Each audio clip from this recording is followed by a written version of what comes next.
Hi guys, இந்த வீடியோவில் நம்ம என்ன பார்க்க போகிறோம்னா ஃப்ரிட்ஜ் விட்டு ஃப்ரீஸ் ஜோன் எப்படி க்ளீன் பண்ணுறதுன்னு பார்க்க போகிறோம்.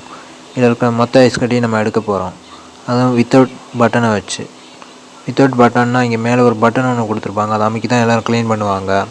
ஆனால் இது மேனுவலாக க்ளீன் பண்ணுறது நம்ம முறையில் பார்ப்போம். இதை ஃபேன் விட்டு காற்றுல வச்சு க்ளீன் பண்ண போகிறோம். இதுக்கு ஜஸ்ட்டு 3-4 மணி நேரத்துக்குள்ளே டக்குன்னு க்ளீன் ஆயிரும். அது எப்படின்னு பார்க்கலாம் வாங்க. அதுக்கு முன்னாடி இது ஃப்ரீஸ் ஜோன் கீழேயும் ஃப்ரீஸாக இருக்கிறதுனால கதவை மேலே ஓப்பன் பண்ண என்னால் முடியலை. இப்போ பார்த்தீங்கன்னா ஓப்பன் ஆயிடுச்சு. அதுக்கு முன்னாடி இந்த ஓப்பன் பண்ண பிறகு என்ன பண்ணிட்டேன்னா, மேலே இருக்க ஸ்னோவும் இருக்குது தானே, ஸ்னோன்னா பனின்னு சொல்லுவாங்க, அதெல்லாம் எடுத்து இந்த தட்டில் வச்சாச்சு. அதுவும் சுரண்டி எடுக்கக்கூடாது. நம்ம நார்மலாக நம்ம பஞ்சு எப்படி பிடிக்கிறோமோ அதே மாதிரி தான் பிடிச்சி ஹேண்டில் பண்ணணும், இல்லைனா அதுவும் செலவு இழுத்து விட்ரும் நமக்கு. இப்போ பார்த்தீங்கன்னா பேன் காற்றுல பட்டு எல்லாமே கொஞ்சம் கொஞ்சமாக பனி கரைஞ்சிக்கிட்டே கிடக்கு. நீங்கள் என்ன பண்ணணுன்னா, இதை சுரண்டியெல்லாம் எடுக்கக்கூடாது, அப்படியே காற்றுலேயே விட்டுறணும். அதுவும் மெல்ட் ஆகிட்டே இருந்திருக்கும்.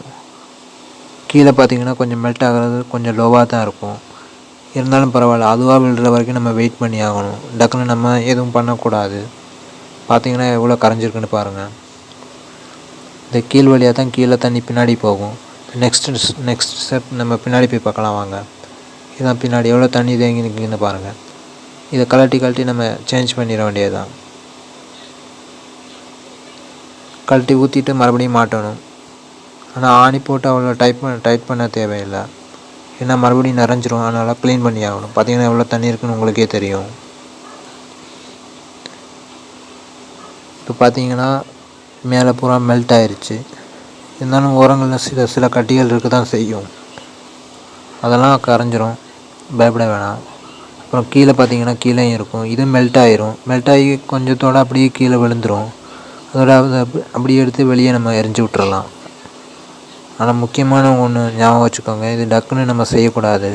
ஹார்ஸாலாம் நம்ம இழுக்கக்கூடாது, பஞ்சு போல் நம்ம பார்த்துக்கணும். ஃப்ரிட்ஜ் அப்படி தான் நம்ம கவனிக்கணும். இப்போ பார்த்தீங்கன்னா மேலே அந்த இதில் கொஞ்சம் விழுந்திருக்கு, இதான் அந்த ஐஸ் கட்டி.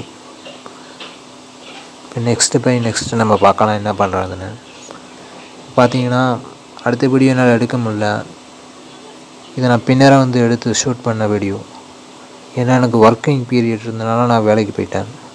பார்த்தீங்கன்னா கீழே பூரா ஐஸ் கட்டி எதுவும் இல்லை, புதிய ஃப்ரிட்ஜ் மாதிரி அப்படியே இருக்குது.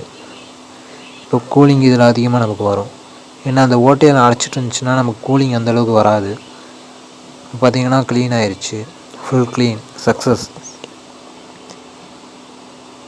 ஓகே கைஸ், இந்த வீடியோ உங்களுக்கு பிடிச்சிருக்குன்னு நம்ம நெக்ஸ்ட் வீடியோவில் பார்க்கலாம். இதை பற்றி டவுட் உங்களுக்கு இருந்துச்சுன்னா நீங்கள் என்னோடய இன்ஸ்டா ஐடியில் என்னை காண்டாக்ட் பண்ணலாம். லிங்க் கீழே டிஸ்கிரிப்ஷன் பாக்ஸில் கொடுத்துருக்கேன், பாருங்கள்.